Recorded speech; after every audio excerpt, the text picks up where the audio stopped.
What's up, y'all, and welcome to Worldly Church Girl Live. It's your girl, your host, Lillian Harshaw. Let's address the elephant in the room. What in the world is Worldly Church Girl? Worldly Church Girl Live is just like the podcast. Uncut, raw, unfiltered conversations with kingdom-minded people who are sharing their life stories, how they overcame for God's glory. So sit back and relax and enjoy Worldly Church Girl Live.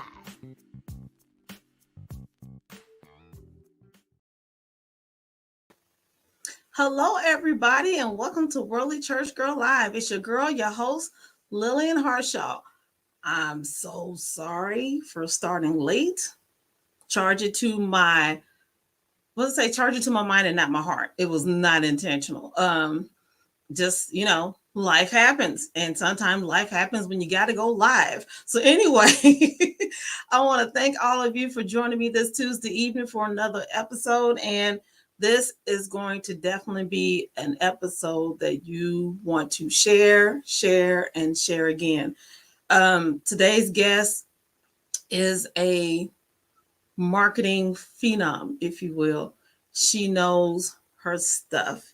And the best part about it, she knows her God.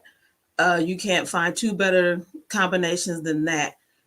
So if you know anyone, including yourself, who is starting a business or already has a business, you want to share, you want to tag, you want to watch, because you are going to learn something and you're going to need this information.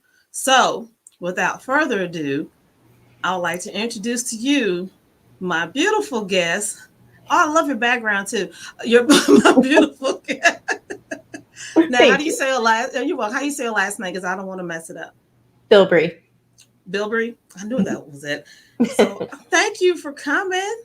Yeah, thank you for having me. I'm excited to be here. Oh, no problem. I'm excited to have you on here. I want to give everybody a little bit about your background before we get into the nitty gritty. So, in high school, that's when your love for marketing began. And funny thing, that was my two majors. It was counting and marketing. Those were like one of two big things. So we have that in common. So what made you fall in love with marketing? It was really my family. I grew up in a family where, my dad, his brothers, his dad did sales. And so from an early age, I think he wanted me to get excited about that. So whether it was selling Girl Scout cookies or magazines at school, it was like a fun adventure instead of a chore. And then in junior high, I worked in his office in the summers. And I just thought it was so fun, so energizing. And he really kind of involved me a lot. So I knew I would do something along that path. So with that being said, so was your dad like a huge marketing person, or he was just a go-getter? He was a go-getter, had his own business, more sales side than marketing per se. But I had in high school, we could take marketing as a class, and I had a really fun teacher.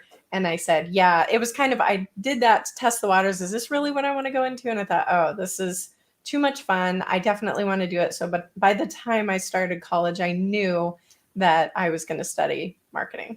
Yeah.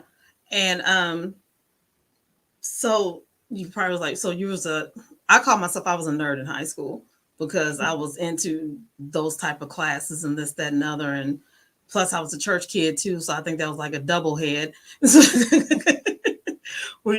Did you really get into a lot of school activities in high school, or were you just like a bookworm like I was?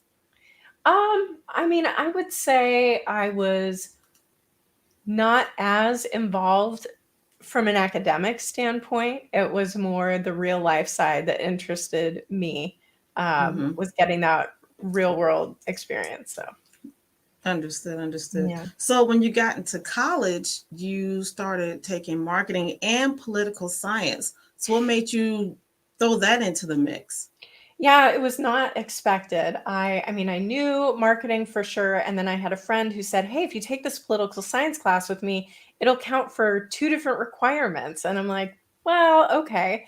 And then I took the class, And it was the only class I had taken where, as long as you could argue for what you believed, you were right. And I'm like, everywhere else I have to learn facts, and in this, as long as I can argue for it, I'm right. I'm like, that's my kind of class. And so I Wow. decided to take another one. And the next one I took was the American president, and it just kind of studies usually what's theory, but it happened to be during the 2000 election, which was highly contested. So all these arcane rules, which never come into play, were all over the place. And it was like the first half of every class was debate, and I just got sucked in. And I thought, if I ever want to really understand how this works and how it impacts the business world, I need to be inside. So I started volunteering at my senator's office. I worked in the governor's office and an internship. And then after I graduated, I was able to get a job in the press office, in McCain's office, and then at the White House. And so it really gave me that knowledge that I was looking for, that kind of real world education of what you don't just see on TV or read in a history book, basically. Right. You saw it firsthand. Yeah. So what surprised you the most when you got to witness all this stuff like firsthand? What surprised me the most was that the bulk of DC, the work is really done by people in their early and mid 20s.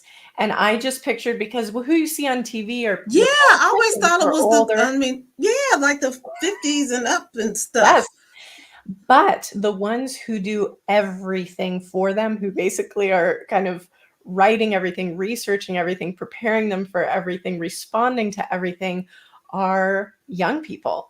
And I was really, really surprised by that, because they're willing to work, crazy hours for peanuts Right. for the resume, for the opportunities, for the learning experience. And so that was definitely the biggest shock to me.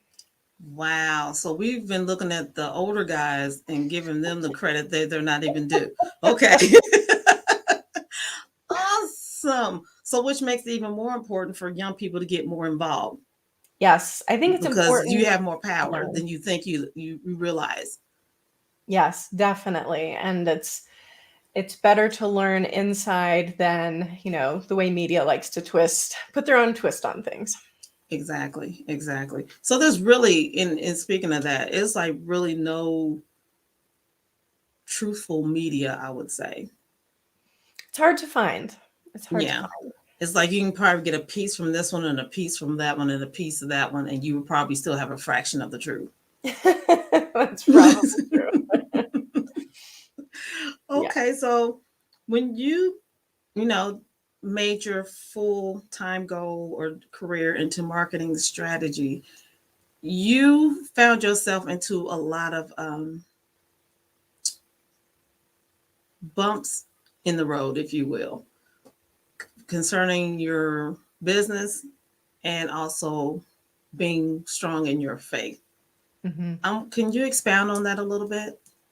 Yeah, it was interesting because from the time I left politics to the time I started my business, I had a career in corporate, and everything, it was interesting because I felt like everything came very easily. I got some amazing jobs, probably because I, had the background that I did. And so I just thought, oh, this is what it's like in the working world. This is great. This is easy, great experiences. And then I felt like at the time, before I started my own business, I was living in LA. I was working at a law firm, working on their marketing, and there was a nonprofit that my church was connected to, and I wanted to volunteer with them according to my gifts. So I volunteered in marketing, not just volunteering for what they do, but like, I want to help you guys get more money and get out there. And I felt like they just needed the executive director had a really strong background as well, but it was just a small group. And I just was amazed at the gap that I had taken for granted that's in corporate, where it's just kind of like you have all the tools at your disposal. You have tons of resources. You learn all these best practices. They're just kind of poured down your throat. And so it's easy to take for granted. But I found out with nonprofits and then most small businesses, they don't have that advantage. And so I think, it was just my experience was going to school and then working, having these opportunities. So I assumed that's just what it is, and it's not. And so it was incredibly fulfilling to be able to help make small tweaks that can make a huge difference. And so that was when I realized I want to do this full time. Like, that's way more satisfying to me than my corporate job. And so I thought, well, okay, so I'm just going to open my door and, the floodgates open, right? So you thought. I think it's easy to just think, oh, okay, now I'm going to do my own thing and everybody's going to come. And it was not the case. And so then it was kind of like, this was the first time where, okay, I'm going to have to really figure this out. And networking and marketing and online, learning how to navigate all these things. And I felt like it was so much easier to focus on somebody else, like another product, and really promoting that. But when it comes to promoting yourself, I found myself getting really tongue-tied and thinking, okay, I don't want to come across as some pushy salesperson, and I don't want to come across as a wallflower. So there's this in between. What do people actually want to hear? What do they need to hear? And how does this work? And so I just felt like it was really, really uncomfortable. And then in the digital space as well, it's kind of like, what am I supposed to do? It's promotion versus lifestyle versus, all these different pieces that make up how do you communicate with your audience so they know, oh, that's who I've been looking for. That's who she really is. And I've talked to so many people who it's like, well, if they just got to know me, they would know this is who I am. This is what they're getting. But bridging that gap was really difficult. And so I felt like, okay, instead of just marketing strategy in general, which is what I had started with, I'm going to take that. Like, one of my jobs was at a management consulting firm where I learned a ton about strategy and fell in love with the strategy side of it. So I wanted to take that, but study brand story. So I started taking classes from screenwriters and authors and all these people who weren't really concerned with brands, but were just concerned with telling good stories. And I kind of mixed that in with strategy. And then I came up with my own system to really do these in-depth interviews, because what I found with myself and with others is we're very quick to diminish our stories. We're quick to diminish what we've overcome, what we've learned, and we aren't really sure which pieces are going to connect with our audience and which aren't. And we may have some really amazing things tucked away that people never really know that if they did could make an enormous difference, and then the way to present them. So that transition to becoming really the focus of what I do is marketing strategy by really harnessing, identifying what that brand story is. So walking people through this deep interview to uncover, because a lot of people think, either I had some really awesome experiences, but I'm not really sure how to tell them without sounding braggy, or what do I have that's really that interesting? How am I supposed to differentiate myself from every other competitor? And that's where I feel like at the end of the day, it's who you are and the way you approach what you do that sets you apart from everybody else. Even if you all, have similar backgrounds, people want to be with someone, whether it's a doctor or a marketer or anything, who they trust, who they feel like is listening and really taking care of them. And so I feel like if you can tap into that, then you can open yourself up to a lot more people understanding and connecting with you. So when did your faith become an issue with people that you were trying to connect with or work with, or both? Well, so I guess a couple parts. One was 2 or 3 years ago, where I just kind of got it was funny. It almost felt like every single person who was coming to me somehow was connecting with me. They were coming from kind of a new age background. And first I thought, okay, should I be taking these people as clients because I'm promoting, like, am I promoting the wrong thing? And Right. I don't want to promote the wrong thing. But what I found was, while it was uncomfortable, a lot of them were very open. And we had a lot of good conversations to make them start kind of questioning some of those because brand story, we really get into your life experiences and the life experiences that have shaped you and have shaped your beliefs and what you do.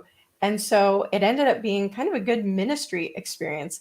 But then I've also noticed over the past 6 months, um, as we mentioned at the beginning, the world is a very different place than it was even a couple years ago. Right. And so things that previously you wouldn't think, how in the world does this have to do with marketing? What does this have to do with marketing a business? And people really want to bring their politics into their business. They want to bring beliefs that are definitely not what Christians Conventional. would do. Yeah, right, Yes. right. And so there have been times where I've had to tell clients, this, I, you are a great person. I really enjoy working with you. But when it comes to this project or, this type of work, I'm not the right person to help you with this because it conflicts with my beliefs. And, Hmm. like we talked about, people don't really want to hear that. No, they don't. That. They're like, I'm paying you for a service. I'm like, I understand that, but no. Yeah. And so that has definitely had an impact on the bottom line. But at the end of the day, I feel like that's honoring to God, and in whatever form, I feel like that's more important. And I think that I'm probably only beginning to experience that. And I would imagine for anyone watching or listening that if they haven't already experienced it, maybe you will, maybe you won't. But I think it's important to at least be prepared and to think about, okay, what are kind of my boundaries? I mean, everybody's what they do might be very different, but what are some boundaries of things that you feel like you need to stand up? And I think it's actually more of a gray area than a black and white line, because I think there are some opportunities where we're called to serve the lost. And it's not that, oh, well, I know this person, agrees with this, so I'm not going to do that.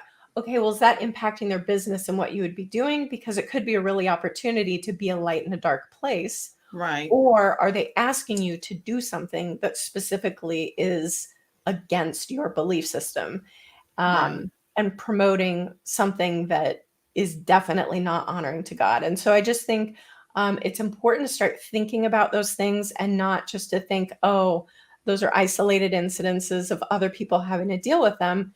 It's something that's real, and it's something that I think people shouldn't feel alone. They should know that, yes, it's okay, and we will get through this one way or another. And it's important to know what you're standing up for and to be strengthened and confident in that. I agree. And funny thing is, listening to you, I was thinking about there's been several times that people have wanted to be on the show. And I would say, well, send me your information. And as I would dig into it, I'm like, ooh, how do I tell this person that I can't do this? Because my faith won't allow me. And I think the name of the show, I think it kind of rocks them. Then they think that the show kind of goes for whatever. And it's like, no, it's a faith-based show. It's not a Mhm. whatever show. And so, yeah, it's hard to actually stand firm and be kind with it. Because like you Mhm. said, you don't want to turn them away, and you Right. want them to think that you're just so holier than thou that you can't, relate to them. You still have to show love and kindness in that rejection, if that Mhm. makes any sense, Mhm. which is very hard to do because you don't want to hurt no one's feelings, and you still want to, because negative publicity travels a lot faster than positive publicity. Yeah. So you don't want to come across as, oh, she's just so extra and churchy that you can't even talk to her and she won't even deal. No, it's not like that. So I commend you, because that is a very hard thing to do, extremely Thank hard thing to you. do. I Yeah. commend you. So, all right, people, y'all need to start sharing and sharing and sharing, because we are about to start digging into this young woman's brain. But disclaimer, we're only going to go so far because knowledge costs.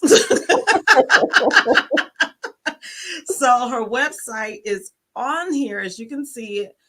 Please go on there, look her up. because what we're getting now is only a needle in the haystack. She is thebomb.com. So if you want to get more, go to her website. We're not doing all that. I promote, I don't give stuff out for free.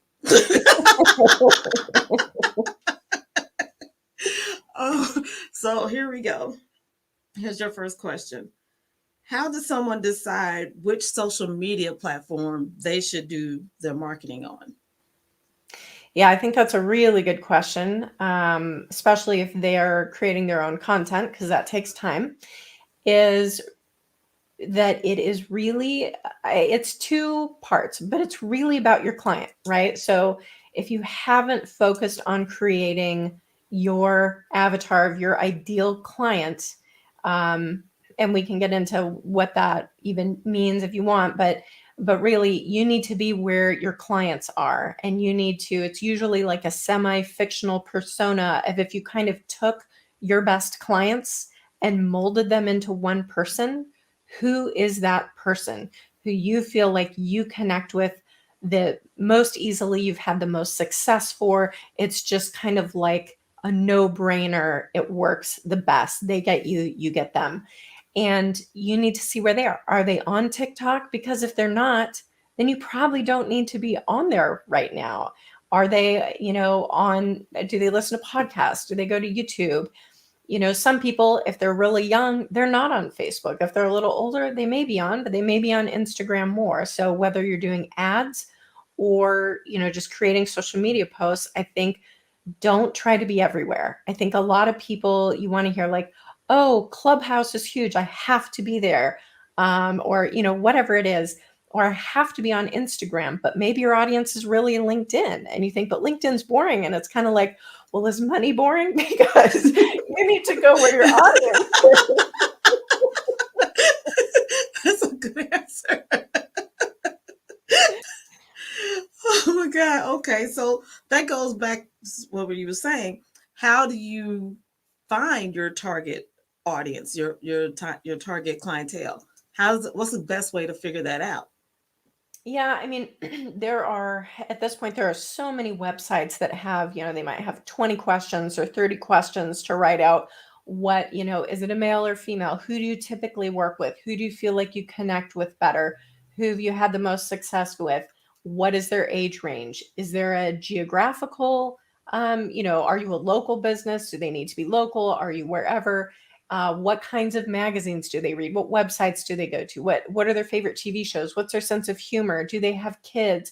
What are the issues they're concerned with in life? Because I was just watching something the other day, and it's kind of like, well, even if what you do has nothing to do with kids, if the person that you are mainly marketing to has kids in their life, then that's always on their brain. And so if anything that you do is a factor with that, or can tie into work-life balance, or something that matters to them, then those are really important details. So you have to think about, even beyond the scope of just what you offer, what is most important in this person's life? Is it their faith? Is it fitness? Is it gardening? Like, what is most important to that person? And those should matter. Not that it means, oh, I better go get into gardening, but you can just think about, okay, how can these impact the type of content that I'm producing, the pillars, or even the places where I'm advertising, or the collaborations that I do. If everybody who I work with is a gardener and they care about these things, well, maybe I can collaborate with someone who's a gardener, because they're all going to be there. So it's Right. beyond the scope of just what you're saying, but where you're saying it, and really kind of trying to combine those worlds. Okay. Um, when is it considered marketing way too much, especially on social media? Like putting out too much content. I think, Yeah. yeah, I think, again, it's going to be a balance. Oh, one thing I wanted to say back on the last point is, you also Mm-hmm. need to take into account who you are. So if you hate public speaking, then you may not want to do a podcast. Like, you have to think about, if you hate writing, then you Mm-hmm. may want to do a podcast. So it's also taking into account your strengths and weaknesses. it can't only be about your strengths and weaknesses, but it should take those into account, because if you hate having to do it, that will come across as well. It just does. Okay. And then the next question you wanted me to move on to was which one? Oh, what is too it? much. Too much posting. Again, that's really dependent on your audience. So you can start to see analytics in, if you should experiment. Do you need to do a few times a week? What happens if you do daily? Does your engagement go down? Are they more likely to pay attention if you do less? Or do you find that when you do more, because the algorithm boosts you more on those platforms, that then you're getting a lot more engagement? So I think it has to do with analytics. What does your audience respond to? But it also has to do with, how much time do you have available? Because it's better to be consistent and maybe not do as much than to try to go full throttle and then have to scale way back, because that can confuse your audience. Is this person still on here? Are they not on here much? But even if you're on, once or twice a week, depending on the platform, if they know that's what they can expect from you, then that can give them a piece, like, oh, okay, well, I know she only comes on here this number of times, so that's normal. It's not like, did you fall off a cliff, or what happened to you? So I think it's just partially being consistent, but if you have the capacity, see what's going to perform the best. Okay, great answer. When can a person expect realistic results from marketing? Yeah, and that one can be tough, because that depends. Okay, so like if you go to networking events, that can take sometimes a long time. If you do a podcast like this, I remember I did a podcast, this is now probably 3 years ago, and I told my husband, like, oh my gosh, I hope no one listens to that. It was such a horrible interview. And because it's easy for us to beat ourselves up. And then I ended up, like 2 weeks later, I had an email from someone I didn't know who said, hey, I heard you on this podcast and I knew you were exactly what I've been looking for. And they ended up hiring me for what was my biggest package at the time. And that's really unexpected. So A, don't beat yourself up. B, go for it, and think outside of just social media in terms of posting. Really leverage collaborations and see who you can do things with. And pitching for podcasts is huge. I mean, I offer that as a service by itself. So I wouldn't focus as much on, like, okay, I want to do 10 posts a week, like 2 posts a day, 5 days a week. If you're going to kill yourself on that, especially if you're getting lower engagement, I would think, okay, well, if my audience is on this platform, but they don't just know who I am and to come to me, then maybe I scale back what I'm creating. So I'm still coming on consistently, but I pour that extra time into looking at, other people who have a complementary type of business, where they're still, we're not necessarily competing, but they still have people who would be my ideal audience, and maybe invest some of those efforts into saying, hey, can I come on and do some Instagram stories for you next week? Or can we go live together? Or just seeing what you can offer other people. Because I think something that's huge is getting in front of other audiences as often as possible. And that, I feel like, can help you grow a lot more than necessarily just always putting more efforts into posting on your own platforms. You should post on your platforms, but I feel like you should put that much effort into also getting in front of other audiences, because that's going to grow you. And depending on whether you're doing it or you're hiring somebody to do that for you, that can be pretty inexpensive, as opposed to buying ads. And maybe it's kind of like, oh, I don't want to deal with ads. I don't want to learn ads, and I don't want to pay for ads. Well, then pitch yourself to other opportunities, and that can be a great way to grow. Wow, that's really good. How do you tailor content for your clients? When I'm creating it for them? Yes. Yeah. So, like I said, I really have my clients go through this extensive interview process, and before we even do that, we do strategy. So if they didn't already know, who their ideal client was, they're going to know by the time we do a strategy. Because I want to make sure when I put together their brand story that we're pulling the pieces that that audience is going to care about. Because you may think these, this is my story. These are the pieces I want to share. But if those aren't the pieces that resonate with your audience and you're like, why is my story falling flat? And it's probably has nothing to do with your story. It's just there are some other pieces that maybe you should bring to the forefront. So I think strategy at the beginning is key. And so I want to make sure I know who we're talking to. And then, we go through, and if they don't already have their content pillars, what are your content pillars? What are the main things that you're offering? How can we promote those through different ways, through entertaining content, through educational content, through inspirational content? Because when people are looking at blogs or looking at social media, they don't just want the facts. They want someone who gets them. They want someone who inspires them to move forward. So you want to make sure that you are promoting who you are and what you do through the lens of what's actually interesting, what's entertaining, what's inspiring, as well as educating. And I think some people get totally fixated on one of those boxes instead of variety. And I think that makes it more interesting to come back to variety. So when I'm focused on somebody else, I want to make sure that we're capturing what's going to make you money with what are the pain points that your audience has that you solve, that you can relate to, and let's find different ways to bring those forward. And it doesn't always have to be your content.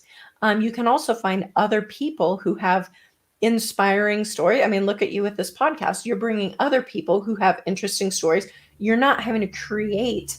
I mean, I know you probably edit and do a lot of work on this, but you can pull from other people, whether you're interviewing somebody else or sharing somebody else's post. That's also a great way to collaborate and tag them, and then, send them a message that I think you have a really powerful story. I shared it. I'd love to chat. People are much more interested in talking to you if you're interested in promoting them. And so whenever you want to pitch yourself, it's great to think about how you can help others out as well. So those are the things that I take into consideration when I'm building content. Okay. Now, how does someone make their content search engine friendly? That's definitely going to be keywords.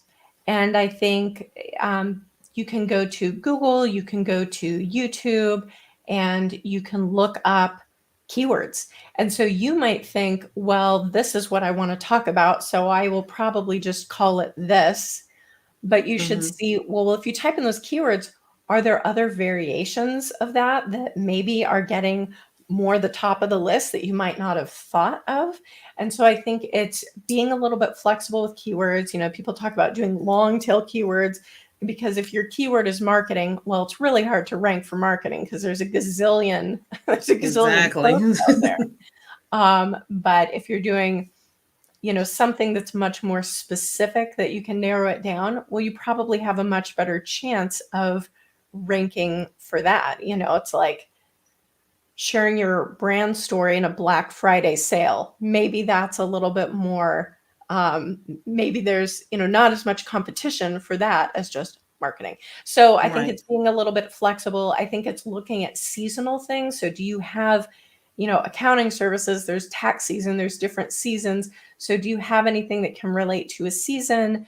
Do you have anything that can relate to a current event that might be trending? There are a lot of different things when it comes to keywords that, you can either make it more about your niche and long tails for that, or you can make it something that's trending where there won't be a lot yet because it's brand new, but you can get yourself in there, get some traction. Same with pitching. If you're pitching PR or if you're pitching for podcasts, that's what they're looking for. Something that's going to be juicy in this moment and interesting right now. Now, do you help people with their pitching? I do. Yeah, I do have a. Or do you do the pitching for them? Oh, that's what I mean. Yeah, I have a pitching as a service. Okay, yeah, that's a hard one right there. It just is. Now, this is a good question. I mean, all right. So how much should a person even be willing to spend on marketing, especially as a starter upper? Yeah, I think that really depends on budget. So if you have zero investing, you're bootstrapping it, um, I think first you should test the waters with yourself. I think you should try and, there's so many resources out there, free resources, that I think it's good to learn what you can, but I also know time is limited, right? And so I Mm-hmm. think give it a try, learn a little bit so that when you know even what kind of marketer you want to approach, because even in that realm, marketing is a very broad term. It means a lot of things. Some people just create logos and branding in that sense. Some people are focused on SEO. Their whole agency will be SEO. Some are advertising. Some are, there's very few brand story people like me, but there's definitely social media agencies. So I think it's, where do you feel like you can have the biggest impact right now? And that is where you should at least have a starting point. So I think all those pieces cost very different amounts. Um, Mm-hmm. but I think you need to, instead of just saying, well, I don't know anything, so I'm going to be open to all of it, you need to focus on figuring out. I think you need to know who you are, to know who you're speaking to know what the heck you should be saying. So I feel like it is very foundational to know who your brand is and what it represents. I feel like you can get by with a crappy website for a long time, and that isn't going to be the thing that is going Mm-hmm. to necessarily drive business. I think it is learning how to connect with your audience is the biggest, because if you have the most beautiful website, if they're not connecting with you, they're going to go off your site. So I think it's knowing, how are you connecting with them?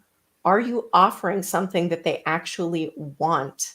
And that's Mm-hmm. going to be a little bit of trial and error on your part.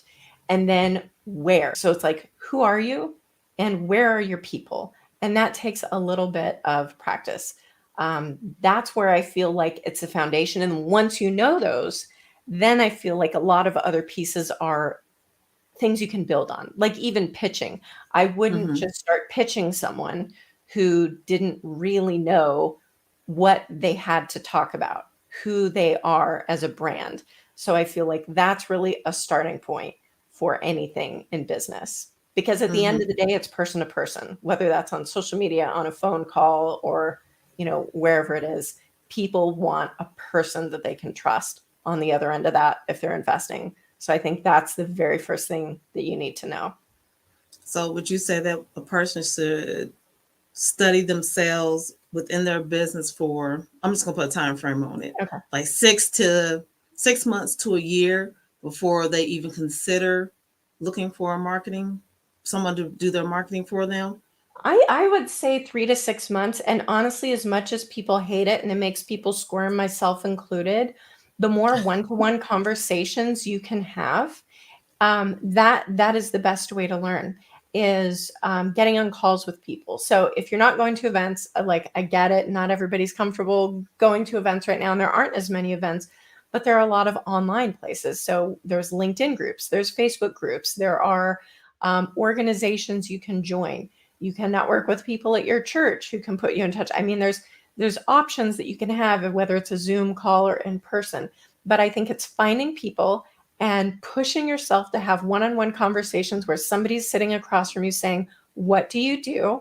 And you have to explain, here's who I am, here's what I offer, and elicit some sort of, are you interested? And be like, 9 times out of 10, especially starting, they're going to not be interested. They may not tell you, they may just not contact you again. But Mm-hmm. sometimes if you can say even, hey, I get that it didn't work, can you just tell me, even just send me an email, couple sentences. Was there something, any kind of feedback that you can Yeah, get, something I need to work on. Yeah.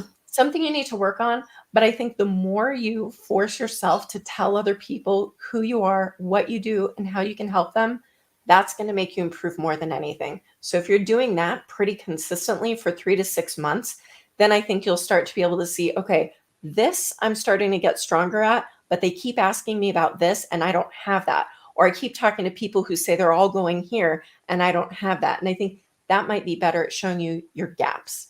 And if it's, Mhm. a lot of people say, I don't know what the heck I'm supposed to be saying to these people, then someone like me might be great. But some other people, it may be no problem. So I feel like, yeah, you don't necessarily have years to just test without doing anything, but a few months at least, I would say, just try to throw yourself out there as much as you can.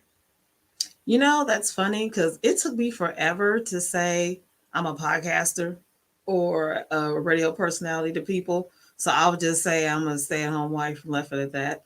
Because then it goes into, well, what do you do? What is your podcast about? Well, where can I find it? Well, where is this? Where then I'm like, I don't want to do all that because it was uncomfortable for me. And I mean, I will fill out, go to the doctor and, you got to put occupation on there. I would just be like, I'm not putting that on here. I don't feel like, well, where is it at? Well, what do you do? I was like, I'm not doing it. And I finally said, you know what? That is what I do. That is my calling. I'm not going to be ashamed of what I was called to do. So I'm just going to start saying it. And it was now it's a repetitive. And now I have that, what's it called? Like the elevator pitch Mhm. prepared in my head. So I just say it out of verbatim, just repeat what I do and where is it at and da da da. And then they go, oh, how interesting. I'm like, I know. So but it's like it is a learning curve that Mhm. you want that, and it helps you get comfortable with you. Yeah. And like you said, I used to say this all the time when I was a property manager. So most of the time, these people don't rent these apartments because of the apartment. They rent the apartments because of me. Yeah. I'm the one that sold it. I mean, because this could be a beautiful place, but if my service is crappy, they'll go somewhere else Mhm. and go somewhere else just as nice or worse because they don't want to deal with me. Right. So you are the first person that they have to deal with. Your brand is you, regardless of what you sell. So love this. All right. Last business question because I remember this ain't free. Okay. So when should a person brand when it should or a brand trademark? Oh, that's a little outside of my wheelhouse, I would Okay. say. That's Okay. probably more a legal question. Yeah, Okay. I'll leave it Oh, at okay. that. We'll leave it at that. Okay. Then I'll ask you this question then, because I was going to skip this one, but since we Yeah. can do that one, when should a business or brand learn when to revamp themselves, Yeah, reinvent themselves? mhm. I think that is when you feel like every brand grows and changes. And when you look at, I mean, it could be, are you offering different types of services? Did you start out kind of in one area and you're branching somewhere else? And the way that you represented yourself has a bit of a disconnect, right? Or does it simply feel dated to you? Do you feel like that's not me anymore? That was me a few years ago. But if somebody thinks they're getting that, like I'm different, and it could just be, you know, I chopped my hair super short and they think they're getting it could be whatever you think is going to be important to your audience. But I think when you feel like you are at a point where you aren't who you were when you created your original brand. When it comes to story, what I do with brand stories, I feel like that's always changing. I feel like people think I have a brand story. No, you don't. Your life isn't, you have hundreds, thousands of stories, right? You have things you Mm-hmm. experience all the time. And I think it's figuring out what connects well to this person or this moment or this service, that maybe you offer one service and you have a story that you feel like completely relates to that, and then you offer something different. Well, maybe you need to be sharing a different story for that can connect better with that specific thing. So, and when it comes to social media, I mean, there's always what's going on in your life now, as well as hitting on some of those foundational points. So I think some of it is variety, but I think if you feel like consistently you or what you offer is different or that feels dated. Those are the two reasons why you would update or change something. Okay. So what's next for you? Well, there's how many Okay, things. what is it next for you? Right. I'm getting back. I had a YouTube channel and I'm getting back into that. And so that has been a lot of fun. I did have a podcast as well. So we'll see if I get back into that as well. But Oh, I really okay. I love brand stories. So I try to make it accessible, whether it's the DIY course, if somebody's like, hey, I'm just at a point where I just want to learn it for myself. Great. Do the course. If somebody wants coaching to like have me do it with them, then there's that. If they want me to just do it for them, it's kind of like wherever people are at and whatever they're looking for. I try to make it accessible at different places. So how I'm going to continue doing that in the future, we'll see. But I think that definitely YouTube and hopefully my podcast will be pieces of that. Okay. Now, do you have any old episodes that are still up as your podcast? I do. I think I have Okay. 27 up there. Yeah. Oh, okay. Where are they at? What platforms? Pretty much everywhere. It's The Business Okay. That Story Built is the name of the podcast.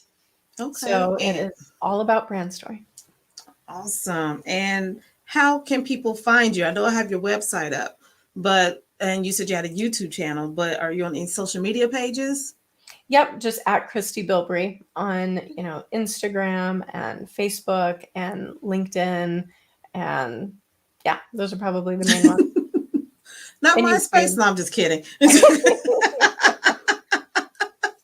Exactly. Not on TikTok. Well, I'm on TikTok, but it was pure out of boredom. Just pure boredom. But I'll probably watch the videos more than I actually make videos. So, and it wastes way too much time out of my life. So I need to stop. You do have some really funny videos. Absolutely. You have been such a joy. I only have 2 more questions for you. They're fun questions. Okay. So here is your first question. If any actress could portray you in your life story, who would it be and why? Oh my goodness. I have no idea. Let's see. I do. You do? For me? I have. Who do you think? Alicia Silverstone. Is that her name? Yeah. Oh, really? Yeah. Girl. She's so pretty. So I think that would be a good one for you. Well, thank you. You're welcome. I mean, but that's just me. I don't know who would you like to have. Well, I would say it would. I'm a big Reese Witherspoon fan, and she's definitely a like go get 'em girl, and so I think that would be fun. Okay, see, I hit it.